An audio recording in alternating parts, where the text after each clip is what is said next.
नमस्कार. परंतु south east डायरेक्शनला कोणत्या गोष्टी असाव्यात हे आपण पाहूयात. तर सर्वात प्रथम साऊथ ईस्टला किचन असलेलं अतिशय चांगलं आहे. तसंच इलेक्ट्रॉनिक्स वस्तू किंवा फायर रिलेटेड ज्या वस्तू असतात ना, त्या तुम्ही साऊथ ईस्ट डायरेक्शनला ठेवू शकता.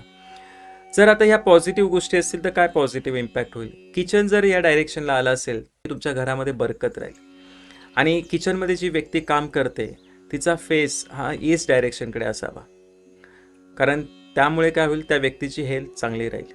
आणि जर का साऊथ फेसिंग तुम्ही जर किचन बनवलेलं असेल, साऊथकडे जर फेस होत असेल व्यक्तीचा, तर थोडेसे प्रॉब्लेम येऊ शकतात, त्यांच्या मनामध्ये निगेटिव्ह विचार येऊ शकतात. ही संतान प्राप्तीची डायरेक्शन आहे. जर तुमच्या घरामध्ये बेबी कन्सीव्ह नसेल होत तर जे कपल आहे त्यांना तुम्ही या साईडचा, या डायरेक्शनचा बेड देऊ शकता. एकदा बेबी कन्सीव्ह झाला तर 3 महिन्यानंतर इकडचा बेड शिफ्ट करा, कारण ही अग्नीची डायरेक्शन आहे. मग हीट जास्त तयार होऊ शकते आणि मिसकॅरेज होऊ शकतं. तर 3 महिन्यासाठी बेड तुम्ही या डायरेक्शनला घेऊन जाऊ शकता. 3 महिन्यानंतर तो बेड दुसरीकडे शिफ्ट करा.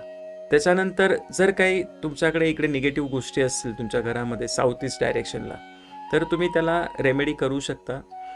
जर काही टॉयलेट आलं असेल, बाथरूम आलं असेल, तर तुम्ही रेड टेप लावून त्याला ब्लॉक करू शकता किंवा कॉपरची प्लेट लावून सुद्धा त्याला ब्लॉक करू शकता. तसंच काय अजून निगेटिव्ह गोष्टी असतील तर तुम्ही इकडे या डायरेक्शनला रेड बल्बचा यूज करू शकता. साऊथ ईस्ट डायरेक्शनची जी माहिती मी तुमच्याबरोबर शेअर केली ती तुम्हाला कशी वाटली मला कमेंट बॉक्समध्ये जरूर सांगा. Thank you very much. धन्यवाद.